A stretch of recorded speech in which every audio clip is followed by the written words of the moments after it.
3 మాసాలు నా దేవుడు కాపాడి క్షేమమిచ్చి భద్రపరిచి ఆరోగ్యమిచ్చి ఆయుష్ ఇచ్చి 4వ మాసంలో మనల్ని ప్రవేశింపజేసి ఇంతవరకు ఆయన మన పక్షమై ఉండి నేనున్నానని ధైర్యపరిచిన దేవునికి స్తోత్రం చెల్లిద్దాం.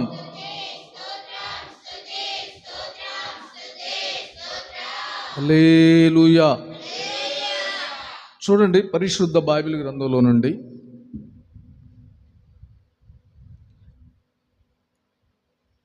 నిర్గమకాండం 20వ అధ్యాయము 24వ వచనం 3వ లైను. నేను నా నామమును జ్ఞాపకార్థముగా నుంచు ప్రతి స్థలములోను నీ యొద్దకు వచ్చి నిన్ను ఆశీర్వదించెదను. హల్లెలూయా. ఆయన ఏ దేవుడు అంట? ఆశీర్వదించే దేవుడు. తల్ల వంచండి, ప్రార్థన చేసుకుందాం. మహాపరిశుద్ధుడు అయిన మా పరమ తండ్రి, పాదాలు పట్టుకుని ప్రార్థన చేస్తున్నాను. నజరేయుడైన యేసు రక్తపు దారుల కిందకు మేము వస్తున్నాం. కల్వారి రక్తము మా మీద ప్రోక్షించండి. మమ్ములను పరిశుద్ధపరచుదువుగాక, వాక్కు విడుదల చేయుదువుగాక, వాక్యము ద్వారా సరిచేయుదువుగాక, వాక్యం ద్వారా స్థిరపరచుదువుగాక, వాక్యములో నిలబెట్టుదువుగాక, వాక్యమే బ్రతికించునుగాక.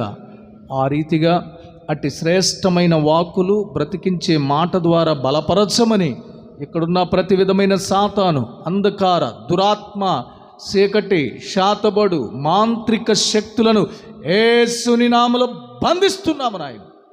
మీ సన్నిధిని విడుదల చేసి మీరు మహిమ పొందమని యేసు నామమున అడుగుచున్నాను తండ్రి. ఆమేన్. హల్లెలూయా. దేవుడైన యెహోవా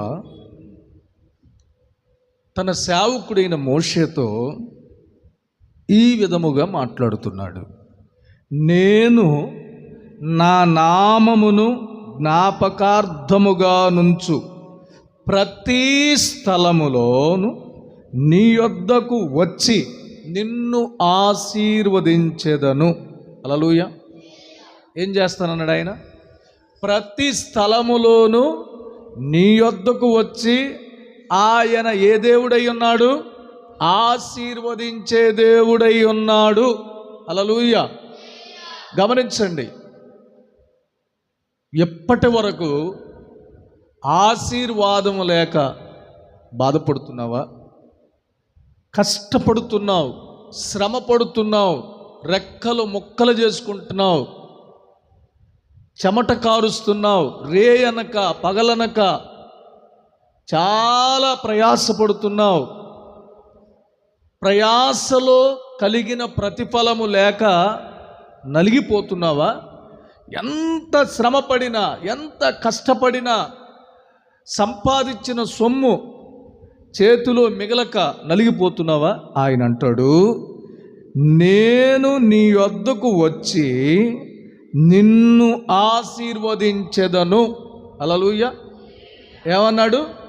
నేను నీ వద్దకు వచ్చి నిన్ను ఆశీర్వదించెదను. ఇప్పుడు మన దేవుడు సెలవిస్తున్న మాట ఏంటంటే, నేను నీ వద్దకు వచ్చి ఆశీర్వదిస్తా. ఆయన వచ్చి మన మధ్యలోనికి ఆశీర్వదించాలంటే, ఆయన ఆశీర్వాదం మనం పొందాలంటే, మనం ఉండే స్థలము లేక మనం ఆరాధిస్తున్న స్థలము లేక మనము నిలిచి ఉన్న ఈ స్థలము ఎలా ఉండాలి? గమనించండి. బైబిల్లో ఆ పై వచనం చదవండి. ఇప్పుడు పై వచనం చదవండి. మంటి బలిపీఠమును నా కొరకు చేసి దాని మీద దహన బలులను, సమాధాన బలులను, నీ గొర్రెలను, నీ ఎద్దులను అర్పింపవలెను. దేవునికి స్తోత్రం. ఏమర్పించాలండి? నీ గొర్రెలను, నీ ఎద్దులను దహన బలి కొరకు, సమాధాన బలి కొరకు అర్పించాలి. హల్లెలూయా. అంటే ఏ బలిపీఠాన్ని దేవుడు కోరాడు? మంటి బలిపీఠము నా కొరకు చేసి. ఏ బలిపీఠం చేయమన్నాడండి? మంటి బలిపీఠము. వాస్తవానికి పాత నిబంధన గ్రంథములో కట్టబడిన బలిపీఠాలు అవి ఛాయారూపకముగా నిర్మించబడినవి. నూతన నిబంధనలో బలిపీఠం ఎవరో తెలుసా? మనమే. హల్లెలూయా. నూతన నిబంధనలో బలిపీఠం ఎవరు? మనమే.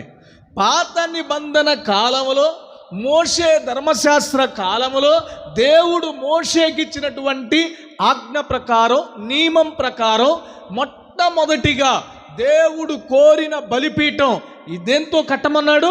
మంటితో.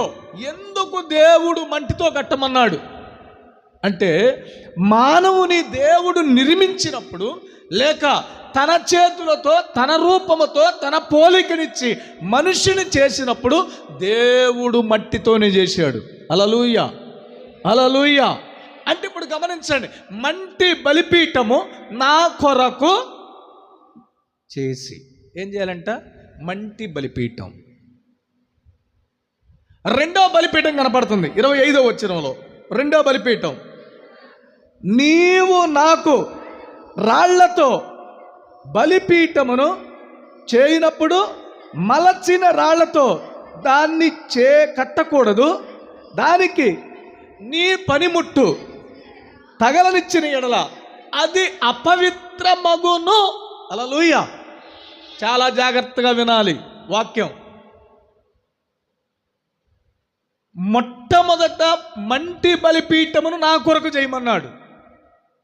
రెండవదిగా, నీవు గనక నా కొరకు రాళ్లతో బలిపీఠము చేసినట్లయితే ఆ బలిపీఠానికంట మలచిన రాళ్ళు, అనగా చెక్కిన రాళ్లతో బలిపీఠము కట్టకూడదు. ఎందుకు? ఒకవేళ ఆ రాయికి గనక ఇనుప వస్తువు ఏదైనా తగిలినట్లయితే ఆ బలిపీఠము అపవిత్రమగును. హల్లెలూయా. ఏమైందండి? అపవిత్రమగును.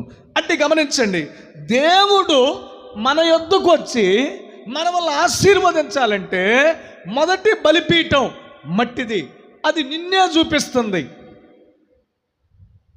రెండవ బలిపీఠం రాళ్లతో.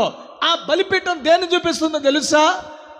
నీవు ఆ బలిపీఠాన్ని కట్టేటప్పుడు ఏ అపవిత్రమైనది తగలకూడదు. అంటే పరిశుద్ధతకు సాదృశ్యంగా ఉంది. హల్లెలూయా. మొదటి బలిపీఠము మానవునికి సాదృశ్యంగా ఉంటే, రాళ్లతో కట్టిన బలిపీఠము పరిశుద్ధతను చూపిస్తా ఉంది, నీతిని చూపిస్తా ఉంది, యథార్థతను చూపిస్తా ఉంది. కారణం ఏంటో తెలుసా? గమనించండి, బలిపీఠము అనగా పరిశుద్ధమైనది. బలిపీఠం అనగా నీవే, నేను, మనందరమై ఉన్నాం. మనము ఏ అపవిత్రత కూడా అంటని వారముగా ఉంటే ఆయన మన మధ్యలోనికి వస్తాడు. హల్లెలూయా. ఎవరొస్తాడండి? నిన్ను ఆశీర్వదించుటకు ఆయన నువ్వెక్కడున్నా నీవున్న స్థలములోనికి ఆయన దిగి వచ్చే దేవుడు. హల్లెలూయా. ఎందుకు? గమనించండి. ఎందుకు? ఈ మంటి బలిపీఠం మీద కావచ్చు, రాళ్లతో కట్టిన బలిపీఠం మీద కావచ్చు, నీవు అర్పించేది దహన బలి కావచ్చు, రెండవదిగా సమాధాన బలి కావచ్చు. ఈ రెండు బలులు నువ్వు అర్పించేటప్పుడు నీ మనసు ఎలా ఉండాలి? గమనించండి, గమనించండి. బైబిల్లో మనం చూస్తే గొర్రెను కానీ ఎద్దును కానీ అన్నాడు. సమాధాన బలి కొరకు ఏమర్పించమన్నాడు? గొర్రెను కానీ ఎద్దును కానీ అని అన్నాడు. గొర్రె, రాత్రే చెప్పాను, నీకు నాకు సాదృశ్యంగా ఉంది. అనగా గొర్రె నిర్దోషమైనదిగా ఉండాలి. ఎద్దు నిర్దోషమైనదిగా ఉండాలి. అంటే గొర్రె తగ్గింపునకు సాదృశ్యం, ఎద్దు దేవుని సువార్తకు సాదృశ్యం. అందుకనే యేసు ప్రభు గురించి 4 మాటలు చెప్పబడ్డాయి. ఏమని? సింహము వంటి ముఖము, ఆ తర్వాత ఎద్దు వంటి ముఖము, ఆ తర్వాత మనిషి కుమారుని పోలిన ముఖము, ఆ తర్వాత పక్షిరాజు వంటి ముఖము. గమనించండి, సింహము మత్తయి సువార్త యేసుక్రీస్తుకి రాజుగా అని సాదృశ్యంగా ఉంది. ఎద్దు మార్కు సువార్త యేసుక్రీస్తు యొక్క సువార్తకు ప్రారంభంగా ఉంది.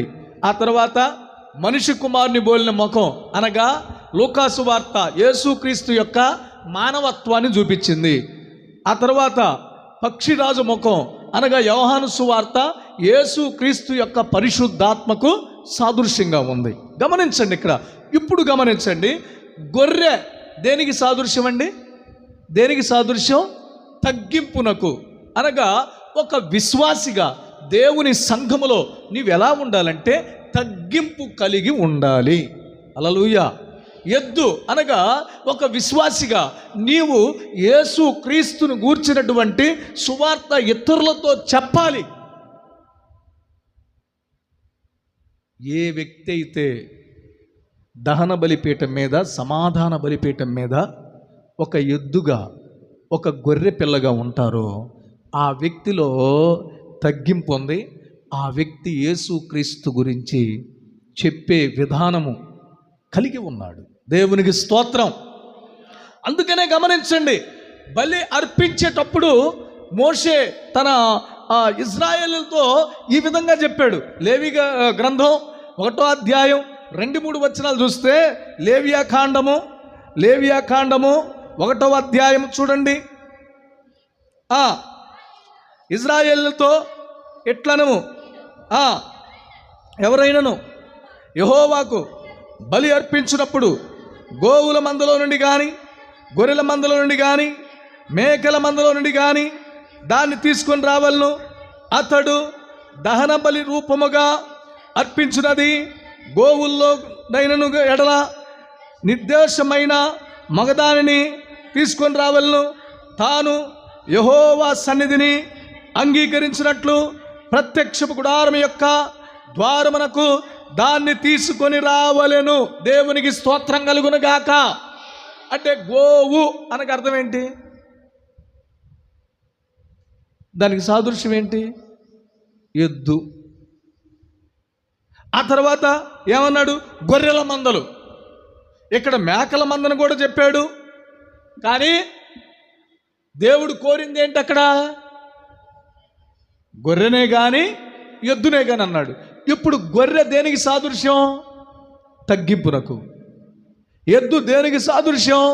యేసుక్రీస్తు యొక్క సిలువ మరణ పునరుద్ధానపు సువార్త చెప్పడానికి సాదృశ్యం. ఇప్పుడు అర్పించేది ఏదైనా సరే ఎలా ఉండాలంట? నిర్దోషమైనది. అనగా సంఘములో నీ ఉన్నప్పుడు నిర్దోషత్వం కలిగి ఉండాలి. దేవుడు వచ్చి నిన్ను ఆశీర్వదించాలంటే, దేవుడు వచ్చి నిన్ను దీవించాలంటే నీ జీవితంలో నీవు కలిగి ఉండవలసింది ఏంటి అనంటే ఏ దోషము లేకుండా నిర్దోషిగా ఉండాలి. హల్లెలూయా. ఏముండకూడదు? ఏ దోషము ఉండకూడదు. మరి ఏముండాలి? నిర్దోషత్వం. అప్పుడే దేవుడు దిగి వస్తాడు. రెండవదిగా సమాధాన బలి. సమాధాన బలి గురించి మనం చూడగలిగితే అక్కడ రాయబడి ఉన్నటువంటి మాట ఏంటి తెలుసా? చూడండి, పరిశుద్ధ బైబిల్ గ్రంథంలో రోమీయులకు రాసిన పత్రిక 5వ అధ్యాయము 1వ వచనం. కాబట్టి విశ్వాస మూలమున నీతిమంతులంగా తీర్చబడి మన ప్రభు అయిన యేసుక్రీస్తు ద్వారా దేవునితో సమాధానము కలిగి ఉందుము. దేవునికి స్తోత్రం కలుగును గాక. ఏం కలిగి ఉండాలంట? సమాధానం. అంటే సమాధాన బలి కొరకు కూడా గొర్రె కావచ్చు, ఎద్దే కావచ్చు, మేకే కావచ్చు, కానీ ఎలా ఉండాలి? నిర్దోషమైంది. ఆ సమాధాన బలి దేనికి సాదృశ్యంగా ఉంది? యేసు క్రీస్తుతో సమాధానం అనగా, గమనించండి, ఈ దహన బలి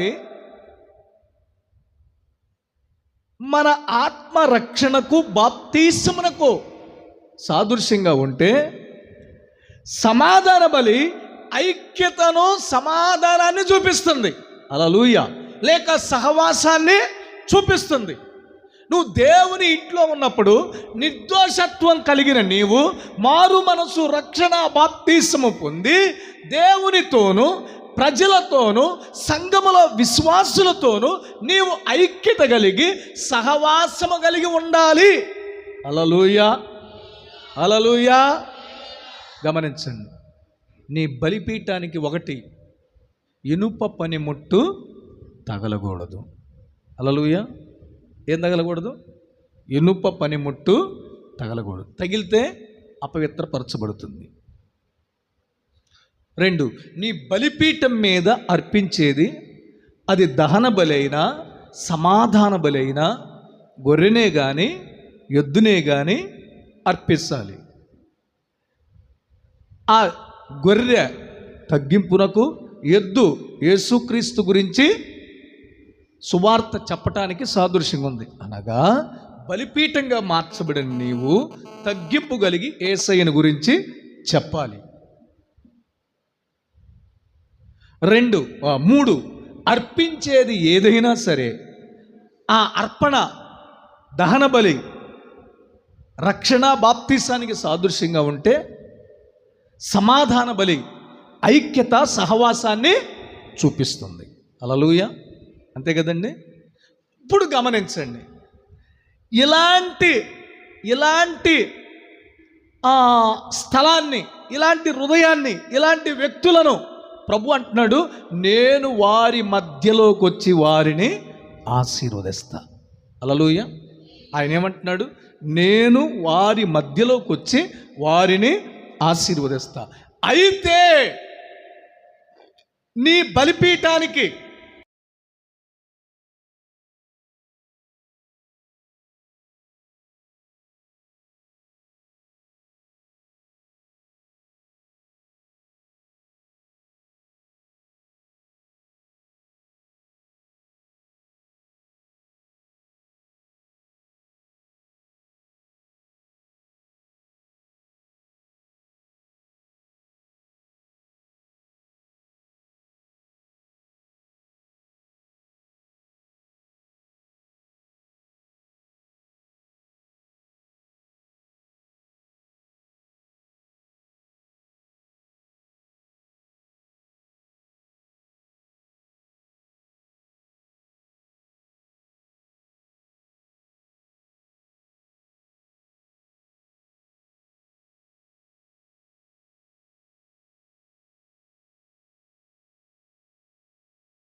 సెప్టిక్ అయిపోయింది.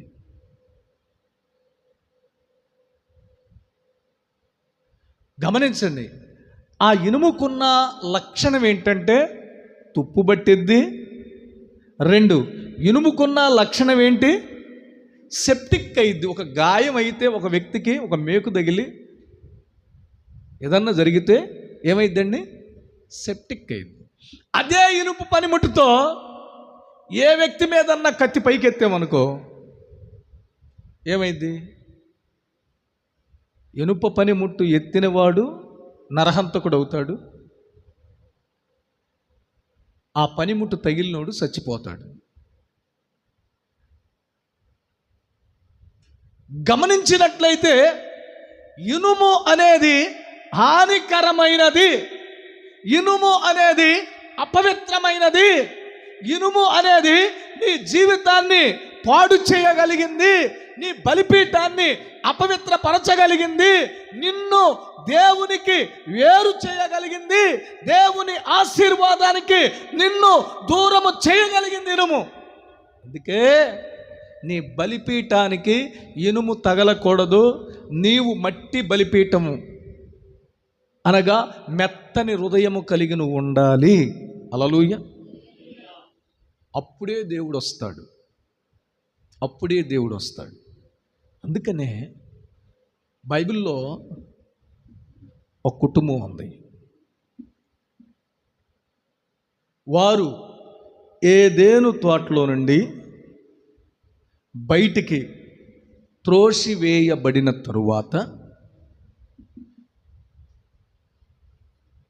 ఆదాము తన భార్య అయిన హవ్వను కూడినప్పుడు ఆమె గర్భము ధరించి ఒక మాట అంది, యెహోవా దయ వలన నేను ఒక కుమారుని లేక ఒక మనుష్యుని సంపాదించుకుంటుంది. ఆ తర్వాత ఆదాము ఆమెను కూడినప్పుడు ఆమె గర్భవతి అయి కుమారుని కని యెహోవా దయ వలన నేను ఒక మనిషిని సంపాదించుకున్నాను. ఈ ఇద్దరు మనుషులను ఆమె గర్భం దాల్చి కన్నప్పుడు ఆమె పలికిన ఒక శుభకరమైన మాట ఏంటో తెలుసా? యెహోవా దయ వలన నేనేం సంపాదించుకున్నా? మనిషిని. అంటే పెద్ద కుమారుడు పుట్టినప్పుడు నేను మనిషిని సంపాదించుకున్నానంది. రెండవ కుమారుడు పుట్టినప్పుడు నేను యెహోవా దయ వలనే మనిషిని సంపాదించుకున్నానంది. గమనించండి, దేవుని దయ వలనే వారికి బిడ్డలు అనుగ్రహించబడ్డారు. అయితే వీరిద్దరిలో ఒకడు, పెద్దవాని పేరు కయ్యూను, రెండవ వాని పేరు ఏబేలు. కయ్యూను భూమిని సేద్యపరచువాడు, ఏబేలు గొర్రెల కాపరి. హల్లెలూయా, హల్లెలూయా. కయ్యూను ఎవరండి? భూమిని సేద్యపరచువాడు. ఏబేలు ఎవరు? గొర్రెల కాపరి. ఒకడు భూమిని స్వతంత్రించుకుంటే మరి ఒకడికి దేవుడు భూమి మీద ఉన్న పశువులను సంపాదించుకునే కృప ఇచ్చాడు. హల్లెలూయా. గమనించండి,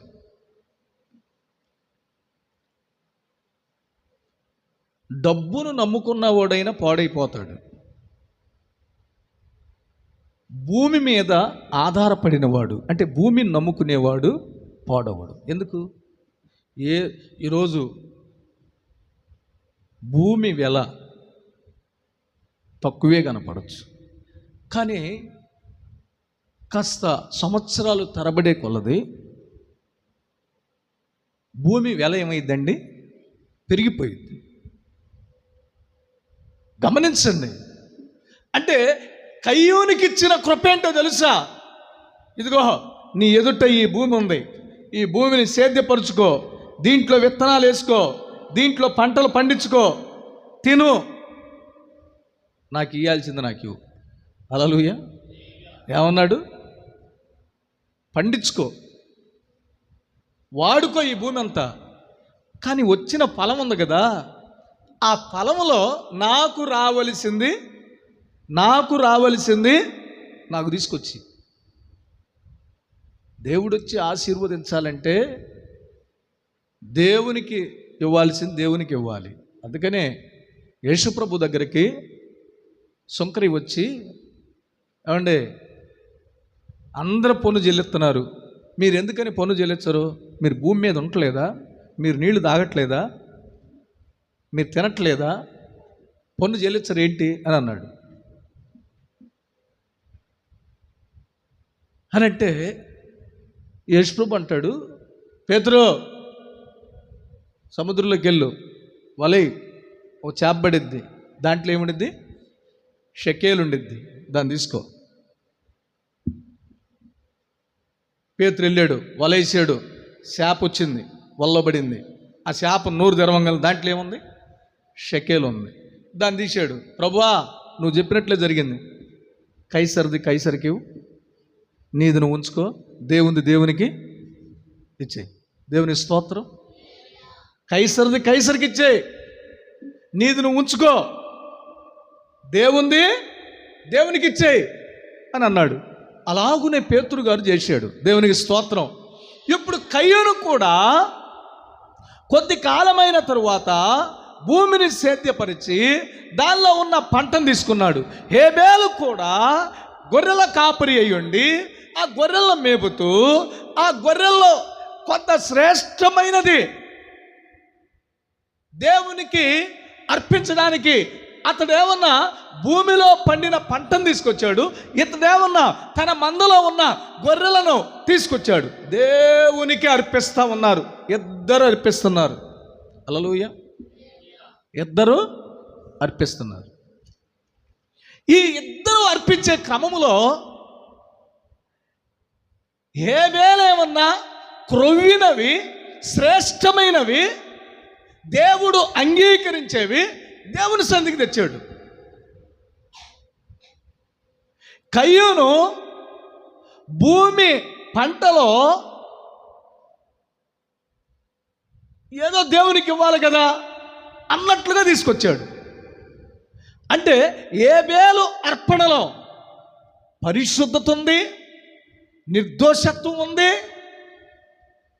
ఒక మంచి విశ్వాసం ఉంది.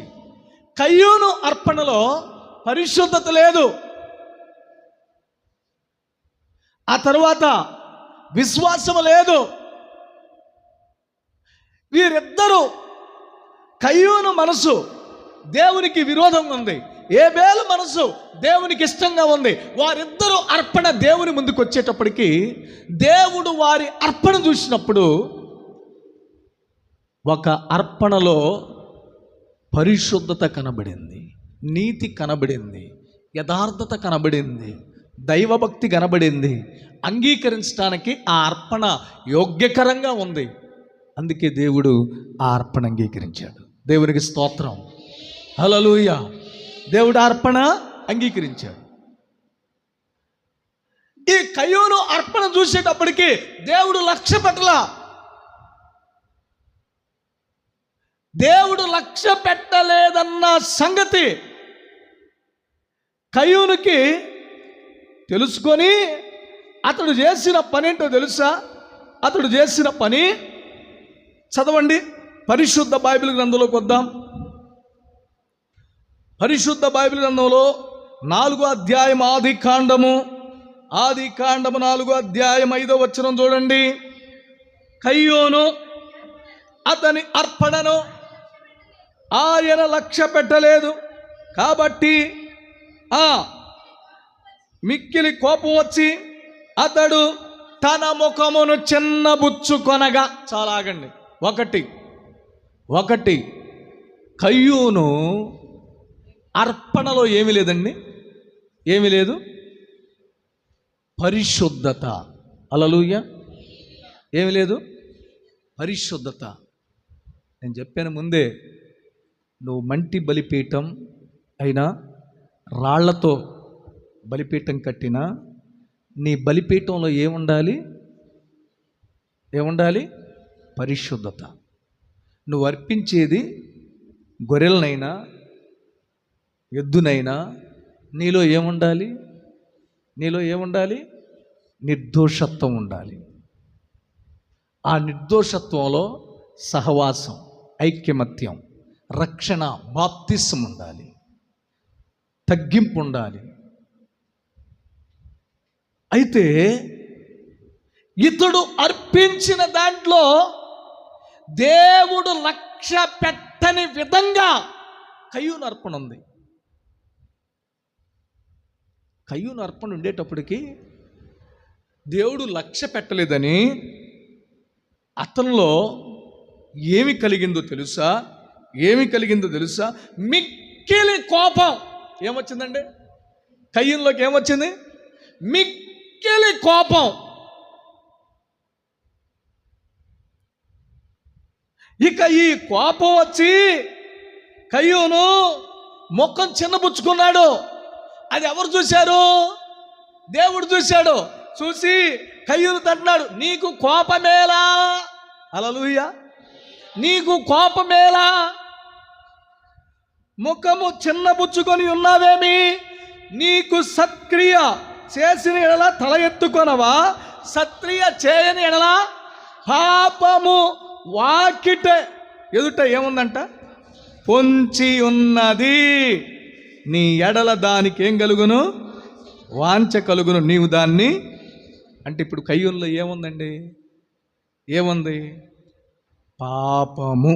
చెప్పండి, కయ్యూను అర్పణ దేవుడు లక్ష్య పెట్టకపోవడానికి అర్పణలో ఏముంది, పాపము.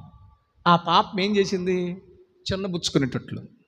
ఆ పాపం ఏం చేసింది, కోపం వచ్చేటట్లు. హల్లెలూయా.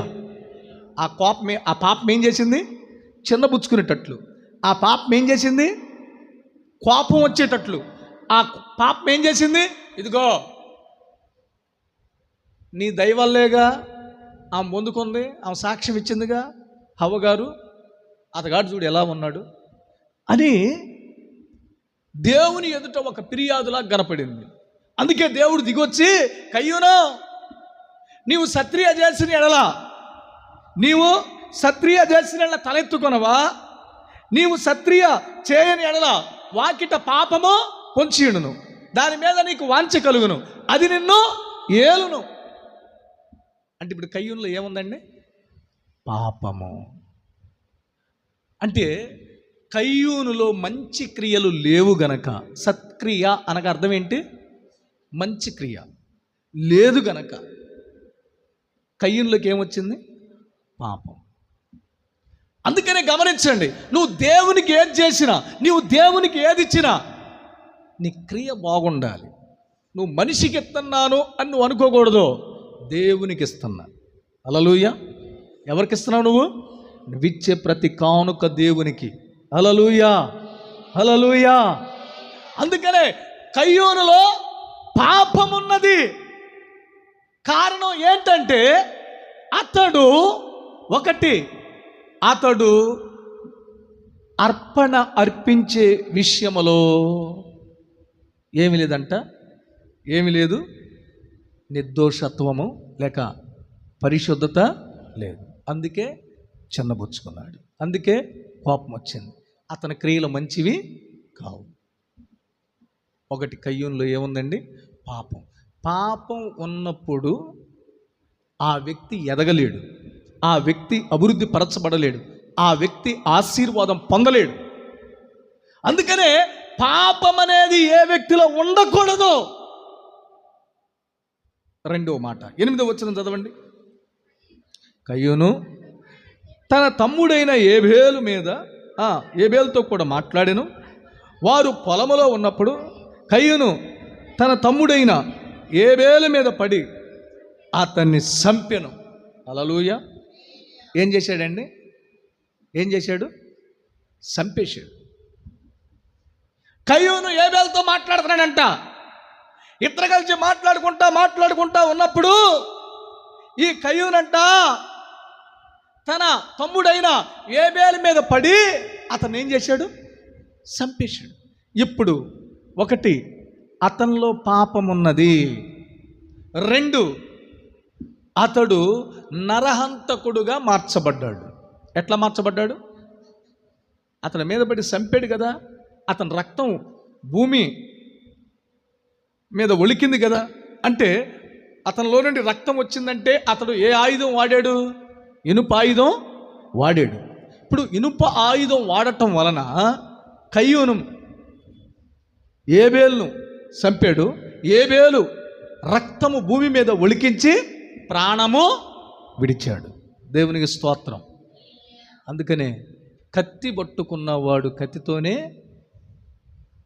మరణిస్తాడు. కత్తి పట్టుకున్నవాడు దేంతో మరణిస్తాడు, కత్తితోనే మరణిస్తాడు. గమనించు, అతనిలో పాపం ఉంది. దేవునికి ఇష్టమైన పనులు చేయని వాళ్ళ పాపం. ఇప్పుడు పాపం ఉంది. ఆ పాపం ఏం జయించింది, నరహత్య జయించింది. నరహత్య ఘోరమైన పాపం. ఇప్పుడు గమనించండి, కొందరు మాటలతో చంపేస్తారు, కత్తి పొడవక్కర్లేదు. బైబిల్ అంది, కత్తిపోటు వంటి మాటలు గలవారు కలరు. హల్లెలూయా. ఏ మాటలు? కత్తిపోటు వంటి మాటలు. అంటే వీళ్ళు కత్తి తీసుకొని పొడవక్కర్లా, గొడ్డలతో నరకక్కర్లా.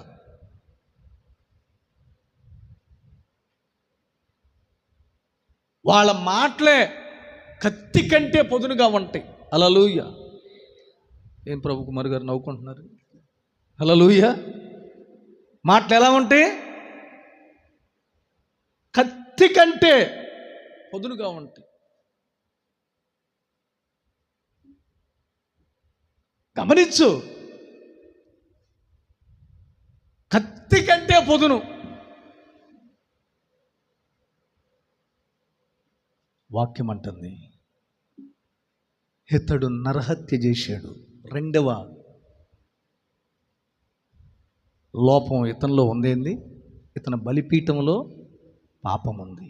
2, ఇతని బలిపీఠంలో నరహత్య చేసే స్వభావం ఉంది. ఇక 3వది ఇతనిలో ఉన్న లక్షణం. 9వ వచనం చదవండి. యెహోవా నీ తమ్ముడైన ఏబేలు ఎక్కడున్నాడని అతను అడుగగా అతడు, నేనెరుగను, నా తమ్మునికి నేను కావలి వాడనా. హల్లెలూయా. ఏమన్నాడండి? ఏమన్నాడు? అబద్ధం ఆడాడు. ఏమాడాడండి? అబద్ధం. అబద్ధమాడు పెదవులు యెహోవాకు హేయములు. ఏమండి? అబద్ధమాడే పెదవులు ఎలాంటివి అంట? యెహోవాకు హేయములు. అయితే ఇప్పుడు ఈ కయ్యూను ఏబేలును చంపి దేవుడొచ్చి, కయ్యూనా నీ తమ్ముడైన ఏబేలు ఎక్కడున్నాడు అని అంటే, నాకేం తెలుసు, నా తమ్ముడికి ఏమన్నా నేను కావలి వాడినా? నేను అంటాను, గమనించండి. ఇక్కడ కయ్యూనుతో దేవుడు మాట్లాడిన 3 సందర్భాలు చెబుతా. 1, అతడు ముఖము చిన్నబుచ్చుకున్నప్పుడు మాట్లాడాడు. 2, ఏబేలును చంపినప్పుడు మాట్లాడాడు. 3, ఈ కయ్యూను అంటాడు, నన్ను ఎవడైతే చూస్తాడో వాడు నన్ను చంపుడు కాకంటే, దేవుడు అన్నాడు, నిన్ను ఎవడు చంపడు, నీ మీద ఒక గుర్తేత్తన, కయ్యూను చంపువాడు 7 అంతల ప్రతిదానాన్ని పొందుతాడని చెప్పాడు. హల్లెలూయా. 3 పర్యాయాలు దేవుడు కయ్యూను దర్శించాడు. అయితే ఈ 2వ పర్యాయంలో, అంటే కయ్యూనులో ఉన్న 3వ లోపం నరహత్య, అంతే కదండి. 2వ లోపం ఏంటి? నరహత్య. ఈ నరహత్యలో దేవుడే స్వయంగా దిగొచ్చి ఏమయ్యాడండి? దేవుడే స్వయంగా దిగొచ్చి, నా తమ్ముడికి నేనేమన్నా కావలి వాడినా అని అంటే, ఇప్పుడు దేవుడు ఏమంటున్నాడు? 10వ వచనం చదవండి. అప్పుడు ఆయన, నీవు చేసిన పని ఏమిటి? నీ తమ్ముడు రక్తము యొక్క స్వరము నాకు మొరపెట్టుచున్నది, కావున నీ తమ్ముని రక్తమును నీ చేతిలో నుండి పుచ్చుకొనుటకు నోరు తెరచిన ఈ నేల మీద ఉండకుండా నీవు శపించబడిన వాడవు. హల్లెలూయా. 1, కయ్యూనులో పాపం ఉంది. 2, కయ్యూనులో నరహత్య ఉంది. 3, కయ్యూను అబద్ధికుడు. హల్లెలూయా. ఇప్పుడు అబద్ధికుడు ఏమవుతున్నాడు? అబద్ధికుల కొరకు నరకము ద్వారము తెరవబడి ఉంది. అబద్ధికులను, మాంత్రికులను, మోసం చేయు వారిని, ఆ తరువాత కుక్కలను, వీళ్ళందరినీ కూడా ఎక్కడ పడేస్తున్నాడు దేవుడు? అగ్నిగుండంలో. ఈరోజు గమనించండి, కయ్యూను 3వదిగా ఏం మాట్లాడండి? అబద్ధం. ఈ అబద్ధం ఆడుట వలన కయ్యూను ఏమయ్యాడంట? శపించబడ్డాడు. హల్లెలూయా. ఏమయ్యాడు? శపించబడ్డాడు. ఇప్పుడు ఇంకోటి 4వ మాట చూడండి, 13వ వచనం. అందుకు కయ్యూను, నా దోష శిక్ష భరింపలేనంత గొప్పది. నేడు ఈ ప్రదేశము నుండి నన్ను వెళ్ళగొట్టితివి, నీ సన్నిధికి రాకుండా వెలివేయబడి ఆ భూమి మీద దేశ దిమ్మరినయిందును. కావున నన్ను కనుగొనవాడెవడో వాడు నన్ను సంపునని యెహోవాతో అంటున్నాడు. హల్లెలూయా. ఏమంటున్నాడు? నా దోష శిక్ష భరింపలేనంత గొప్పది. అంటే ఇప్పుడు 4వదిగా కయ్యూనికి ఏముంది కయ్యూన్లో? దోషము. ఏముందండి? దోషము. కయ్యూన్లో దోషం ఉంది. గమనించండి, కయ్యూన్లో దోషం ఉంది. అంటే పాపము నరహత్యను తీసుకొచ్చింది, నరహత్య అబద్ధమాడేటట్టు తీసుకొచ్చింది, అబద్ధము దోషిగా మారేటట్లు తీసుకొచ్చింది. ఇప్పుడు ఈ దోషము ఈ కయ్యూను కంటేటప్పటికీ కయ్యూను అంటాడు, నేను దేశ దిమ్మరిని, నేను ఈ భూమి మీద ఉండకుండా వెలివేయబడ్డాను, నేను శపించబడిన వాడును, నీ సన్నిధిలో నుండి నేను వెళ్ళిపోతున్నాను, నన్ను ఎవడు కనుగొనను వాడు సంపును గాక. ఏమన్నాడు? వాడు నన్ను.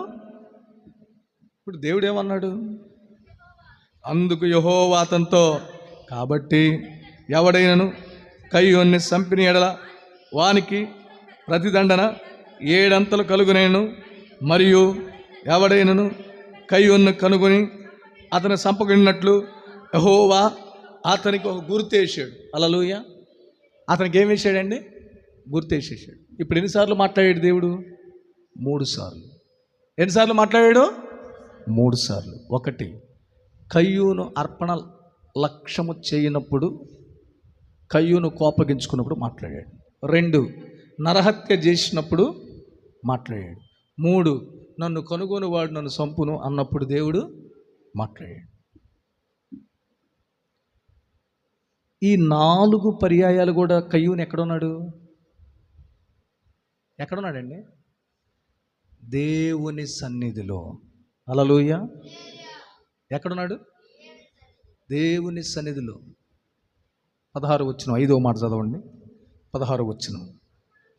అప్పుడు కయ్యూను యెహోవా సన్నిధిలో నుండి బయలు వెళ్ళి. హల్లెలూయా. అంటే ఇప్పుడు ఎక్కడుండి నరహత్య చేశాడు? ఎక్కడుండి పాపం పని తెచ్చుకున్నాడు?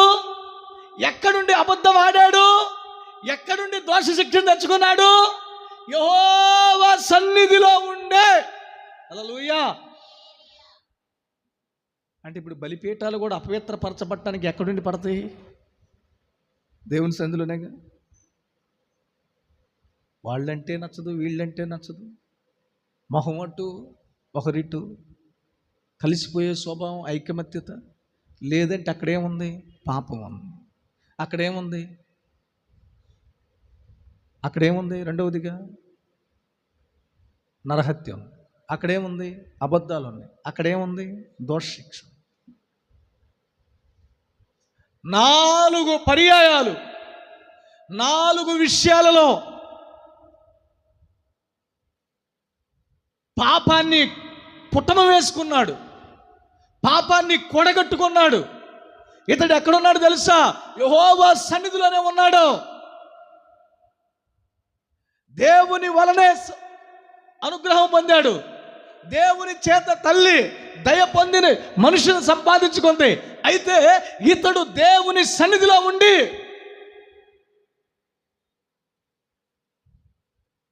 పాపం చేశాడు, నరహత్య చేశాడు, అబద్ధం ఆడాడు, దోష శిక్షణ తెచ్చుకున్నాడు.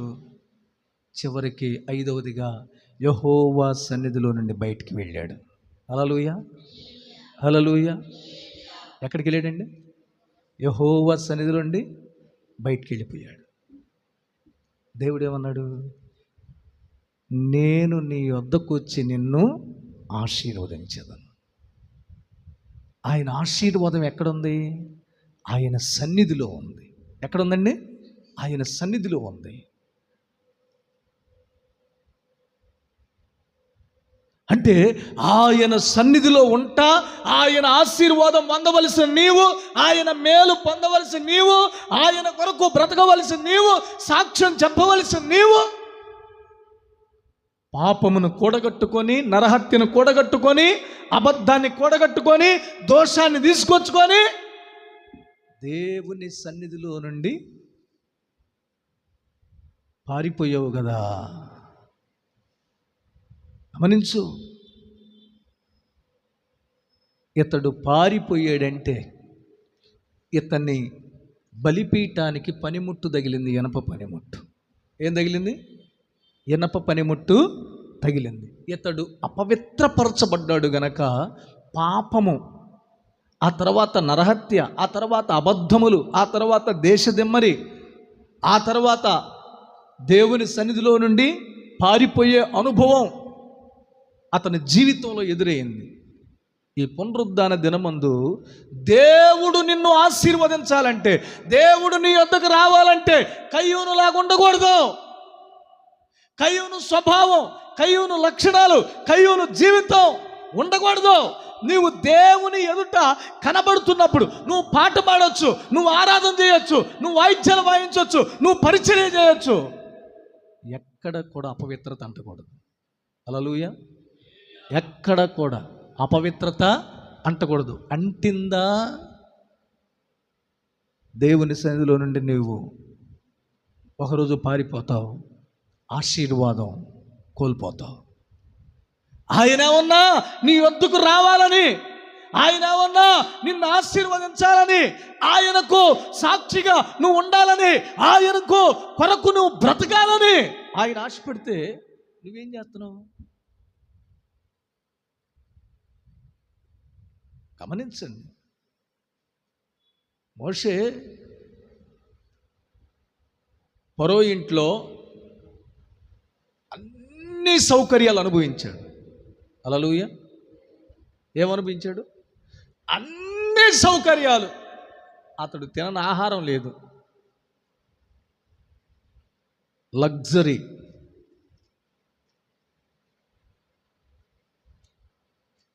గమనించండి, అంతగా అనుభవించాడు. ఆ 40 సంవత్సరాలు అయిపోయిన అనంతరం తరమబడ్డాడు. తన మామైన ఇత్రో యొద్దకు వెళ్ళి అక్కడ 40 సంవత్సరాల నుండి ముగించబడి వచ్చిన తర్వాత తన ముగింపు దినాల్లో అంటాడు, అల్పకాలము పాపభోగం అనుభవించట కంటే నా దేవుని ప్రజలతో శ్రమ అనుభవించటం మేలు. హల్లెలూయా. గమనించండి,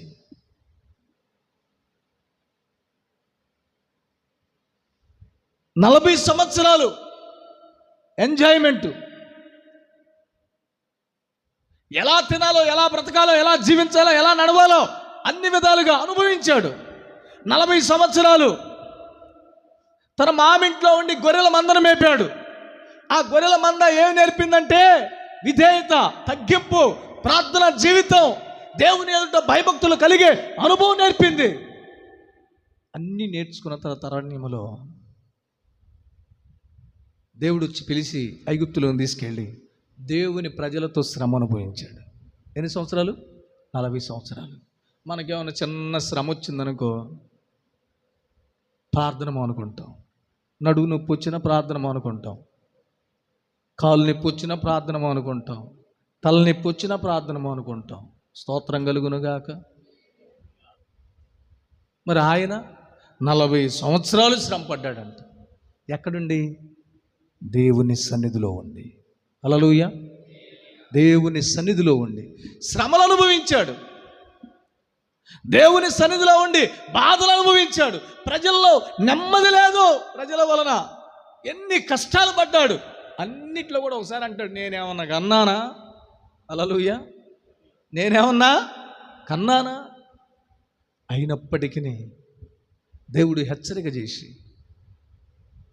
మోషేను బలపరిచి దేవుడు నడిపిస్తూ ఉన్నప్పుడు అంటాడు, అల్పకాలము పాపభోగం అనుభవించట కంటే దేవుని ప్రజలతో శ్రమ అనుభవించటం మేలు. దేవుడు ఆశీర్వదించకపోయినా, దేవుడు దీవించకపోయినా, దేవుడు నన్ను హెచ్చించకపోయినా, దేవుడు నన్ను కనపరచకపోయినా, ఇదిగో నా ఇల్లు దేవుని సన్నిధి. ఆయన ప్రజలను నడిపించడం ఒక బాధ్యత దేవుడు నా మీద పెట్టాడు. దాని ప్రకారం నేను నడుస్తానన్నాడు. అందుకని గమనించండి, దేవుడు ఈ సంవత్సరం నీ అర్పణ లక్ష్య పెట్టలేదు, వచ్చే సంవత్సరం లక్ష్య పెడతాడు. దానికి కోప్పడాల్సిన పనేంటి? దానికి పాపాన్ని కొని తెచ్చుకోవాల్సిన పనేంటి?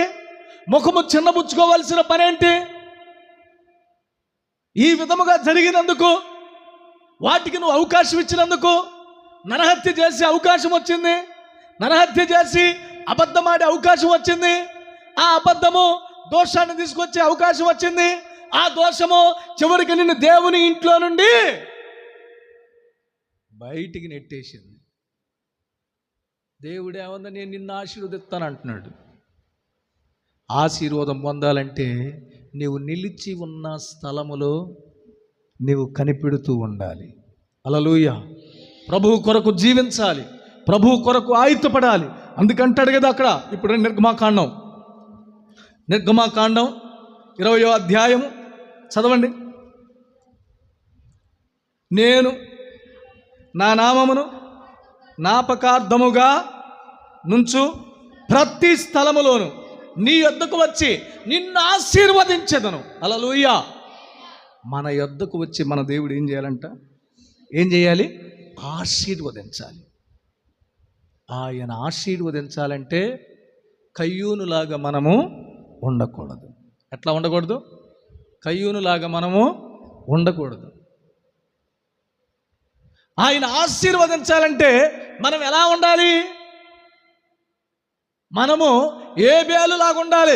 ఏ పరిస్థితిలోనైనా దేవునికి మనము అర్పణ అర్పించే విషయంలో లోపము లేకుండా, అర్పణ అర్పించే విషయంలో మనము అపవిత్రపరచబడకుండా, అర్పణ అర్పించే విషయంలో దేవుడు కోరుకునే విధంగా మనం ఉండాలి.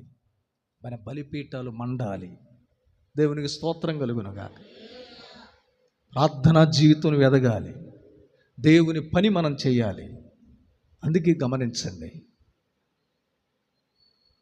ఆది అపోస్తులు వారు ఎక్కడ కూడా దేవునికి విరోధంగా బ్రతకల. దేవుని కొరకు నిలబడ్డారు, దేవుని కొరకు జీవించారు. ఇదిగో నా కొరకు, నా పాపముల కొరకు, నా వ్యసనముల కొరకు, నా రోగముల కొరకు ఆయన పరలోకము నుండి భూలోకానికి దిగి వచ్చి ఆయన రక్తము వలన నన్ను పరిశుద్ధపరిచాడు. నేను ఆయన రక్తములో కొనబడిన దానను, విలువబెట్టి కొనబడిన దానను, విలువైన వ్యక్తిని నేను అని ప్రభు పనిచేసారు వాళ్ళు. హల్లెలూయా. ఏ పని చేశారు? ప్రభు పనిచేశారు. సిలువ రక్తము వృధా కాకుండా ఉన్నారు వాళ్ళు. అందుకే వారి సంఘాలు విస్తరించాయి, వారి సంఘాలు ఆశీర్వదించబడ్డాయి, వారి సంఘాలు అభివృద్ధిపరచబడ్డాయి. వారి సంఘంలో ఏక మనస్సు ఉంది, వారి సంఘంలో ఏక హృదయం ఉంది, వారి సంఘంలో ఏక ఆలోచనలు ఉన్నాయి. వారు ఒక దైవజను నడిపింపులో ఉన్నారు. వారు అందుకే ఆశీర్వదించబడ్డారు, వారు అందుకనే దీవించబడ్డారు, వారు అందుకని హెచ్చించబడ్డారు, వారు అందుకనే గణపరచబడ్డారు. వారి బలిపీఠాల్లో ఏ దోషము లేదు, ఏ పాపము లేదు, ఏ నరహత్య లేదు, ఏ అబద్ధము లేదు, దేవుని సన్నిధిలో నుండి పారిపోయే అనుభవము లేదు. వారు కయ్యూనులాగా లేరు, వారు హేబేలులాగా శ్రమలు అనుభవించారు. ఈరోజు వారిని ఆశీర్వదించిన దేవుడు మనల్ని ఆశీర్వదించాలంటే, వారి యొద్దకు దిగొచ్చిన దేవుడు మన యొద్దకు దిగి రావాలంటే, వారిని దీవించిన దేవుడు మనల్ని దీవించాలంటే ప్రతి స్థలములో దేవుని కొరకు మనం బ్రతుకుదాం, దేవుని కొరకు మనం నిలబడదాం, దేవుని పరిచర్య చేద్దాం. అందరి తల్ల వంచండి. ఈరోజు ఆయన రక్తములో, ఆయన శరీరములో నువ్వు పాలు పంపులు పొందబోతున్నావు. ప్రభువా, నా జీవితాన్ని నీకు అర్పిస్తున్నానయ్యా, నా జీవితాన్ని నీకు సమర్పిస్తున్నానయ్యా. ఇదిగో నేను పనికిరాని స్థితిలో ఉండొచ్చు. ఈరోజు ఒకవేళ కయ్యూను లాంటి స్వభావం నాలో ఉంటే నేను ఒప్పుకుంటున్నాను. హేబేలు లాంటి మనస్సు నాకు దయచేయి. పనికిరాని నన్ను నీవు పైకి లేపితివి, క్రీస్తనే బండపైన నన్ను నిలిపితివి. పనికి అందరూ పాడాలి.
నీవు పరువకుమా నా ప్రాణమా నా సమస్తమా, అంధకారపు లోయలలో నేను నడచితిని, ఏ అపాయము రాకుండా నన్ను నడిపితివి. పాడాలందరూ. యేసయ్యా ఆమేన్. ఏ అపాయము రాకుండా నన్ను నడిపితివి, కంటి పాపగా నీవు నన్ను కాచితివి,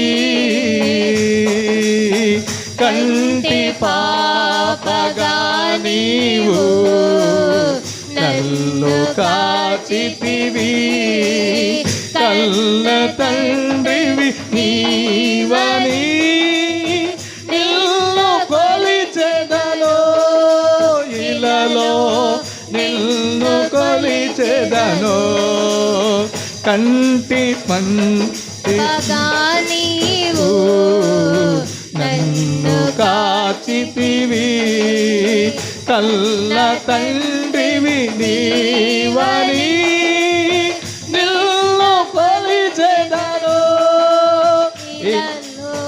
నిన్ను కొలిచెదను, ఇలలో నిన్ను కొలిచెదను, కల్ల తండ్రివి నీవని నిన్ను కొలిచెదను, కన్న తండ్రివి నీవనే ఇలలో కొలిచెదను, కల్ల తండ్రివి నీవనే ఇలలో కొలిచెదను, నేను ఇలలో కొలిచెదను, నా ప్రాణమా నా సమస్తమా ప్రభుని స్తుతించుమా, నా ప్రాణమా నా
ప్రాణమా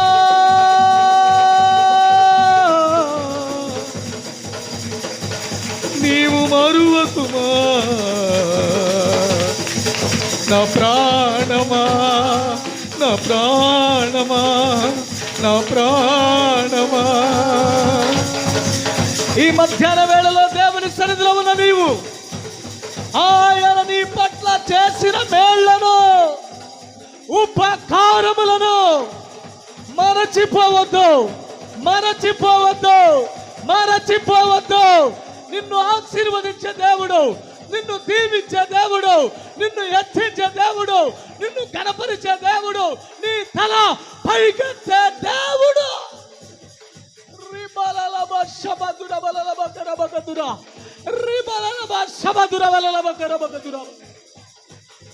హల్లెలూయా. అయ్యా, మేము కయ్యూను వంటి మనసు కలిగిన వారంగా ఉండకూడదు. మేము కయ్యూను వంటి మనసు కలిగిన వారంగా ఉండకూడదు. హేబేలు స్వభావం మాకు ఇవ్వండి అయ్యా. మేము అర్పణ బలిగా చేయబడాలి.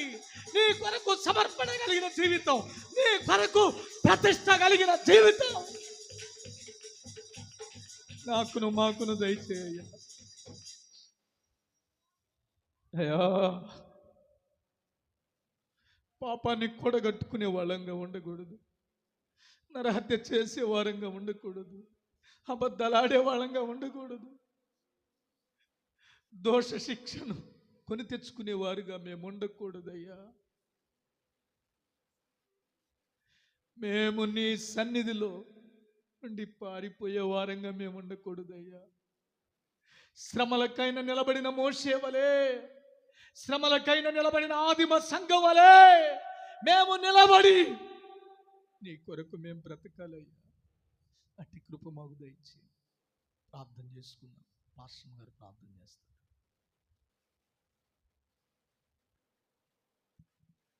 మహాపరిశుద్ధుడ సర్వాధికారిని బంగారు పోదాలు కొందనాలు తెలియజేస్తున్నాం ప్రభా. ఇది కాలము తండ్రి నాయన, ఇంతవరకు కూడా తండ్రి పునరుద్ధాన ఆరాధన అంతట్లో మా మధ్యన మీరుండి ప్రభా. అయ్యా, దీవెనకరంగా, మేలుకరంగా తండ్రి ఆశీర్వాదకరంగా మీరు జరిగించారని బట్టి నీకు వందనాలు తెలియజేస్తున్నాం ప్రభా. ఈ దినము తండ్రి నాయన పరిశుద్ధ లేఖనాలను మాతో మాట్లాడిన ప్రతి ఒక్క మాట కొరకే నీకు వందనాలు మేము తెలియజేస్తున్నాం ప్రభా. అయ్యా, మీరు మా వద్దకు వచ్చి మమ్మల్ని ఆశీర్వదించాలంటే ప్రభా నీకు వందనాలు తెలియజేస్తున్నాం ప్రభా. అయ్యా, మేము తండ్రి నాయన మా బలిపీఠాలు పరిశుద్ధపరచబడాలి ప్రభా. నీకు వందనాలు తెలియజేస్తున్నాం తండ్రి నాయన. అయ్యా, మా బలిపీఠాల్లో పాపం ఉండకూడదు ప్రభా. నీకు స్తోత్రాలు తండ్రి నాయన. ఈ దినం లేఖనాలు సెలవిచ్చిన రీతిగా ఒకవేళ తండ్రి నాయన కయ్యోను లాంటి పాపం మాలోంటి తొలగించమని ప్రార్థన చేస్తున్నాం తండ్రి నాయన. నరహత్య చేసే ఆలోచనలు, తలంపులు మాలోంచి కొట్టివేయమని ప్రార్థన చేస్తున్నాం తండ్రి నాయన. అయ్యా, అబద్ధములు మా నోట రానియద్దు ప్రభా. నీకు వందనాలు తెలియజేస్తున్నాం ప్రభా. అయ్యా, తద్వారా వస్తున్న దోష శిక్ష మేము భరించలేంది ప్రభా. నీకు వందనాలు తండ్రి నాయన. ఈ దినము తండ్రి దయతో మమ్మల్ని క్షమించండి ప్రభా. మీరు మాతో మాట్లాడారంటే ప్రభా అయ్యా, మాలో లోట్లు సరి చేసుకోవడానికి సహాయం దయచేయమని వచ్చిన తండ్రి నాయన. అయ్యా, నేటి నుండి ప్రభా మా బలిపోయటాలు తండ్రి మీరు పరిశుద్ధపరచుదురు కాక ప్రభా. నీకు స్తోత్రాలు తండ్రి నాయన. అయ్యా, మా బలిపీఠాలు ప్రభా నిర్దోషముగా తండ్రి నీ సిలువ రక్తం చేత మీరు కడుగుదురు కాక ప్రభా. నీకు స్తోత్రాలు తండ్రి నాయన. విశ్వాసంతో మా బలిపీఠాలు మీరు కట్టుదురు కాక నీకు స్తోత్రాలు తెలియజేస్తున్నా తండ్రి. సకల అపవిత్రత మీరు తొలగించండి ప్రభా. నీకు వందనాలు తెలియజేస్తున్నాం ప్రభా. మా బలిపీఠాలు మండించండి ప్రభా. సహాయము దయచేయండి ప్రభా. నీకు వందనాలు తెలియజేస్తున్నాం తండ్రి నాయన. నీ కృపను చూపించండి ప్రభా. మేము ఆశీర్వదించాలంటే నీ సన్నిధిలో ఏ రీతిగా మేము ఉండాలి, ఈ దినం నువ్వు మాట్లాడిన ప్రతి ఒక్క మాట కొరకే నీకు వందనాలు తెలియజేస్తున్నాం ప్రభా. ఆ మాటలన్నీ కూడా మా హృదయంలో నీరు కట్టి ఫలింపచేయండి ప్రభా. అయ్యా, నీ మాటలు విని మేము విడిచిపెట్టే వారంగా కాకుండా నాయన ప్రతి దినం ఈ వాక్యంలో తండ్రి నెమరు వేసుకోవడానికి సహాయం దయచేయమడిచ్చిన తండ్రి నాయన. దేవా నీకు వందనాలు. ఈ వాక్యం మమ్మల్ని సరిచేస్తుంది ప్రభా. నీకు వందనాలు ప్రభా. అయ్యా తండ్రి నాయన, దావీదు అంటున్నాడు తండ్రి నాయన, అయ్యా మేము పాపం చేయకున్నట్లు నీ వాక్యం మా హృదయంలో ఉంచుకుని ఉన్నానంటున్నాడు ప్రభా. నీకు వందనాలు అయ్యా. అయ్యా, భద్రంగా నీ వాక్యాన్ని మా హృదయంలో దాచుకుంటూ ప్రభా వాక్యానుసారం వాక్యానుసారంగా నడుచుకుంటూ ప్రభా నీకు ఇష్టలుగా బ్రతకడానికి ప్రభా అయ్యా నీ కృపను మాకు తండ్రి నాయన అయ్యా సమృద్ధిగా అనుగ్రహించమని ప్రార్థన చేస్తున్నాను తండ్రి. నీకు వందనాలు. మా హృదయంలో నీరు కట్టి ఫలింపచేయండి. 100 ఫలం పొందుకోవడానికి కృప దయచేసి మహిమ పొందమని ఇచ్చిన ప్రభా. ఇదేనా వచ్చిన ప్రతి ఒక్క బిడ్డను దీవించండి, ఆశీర్వదించండి ప్రభా. అయ్యా ముందున్న కార్యక్రమం అంతట్లో కూడా మీరుని దీవెనకరంగా జరిగించి మహిమ పొందమని యేసు పరిశుద్ధ నామములో ప్రార్థించి వేడుకుంటున్నాం తండ్రి.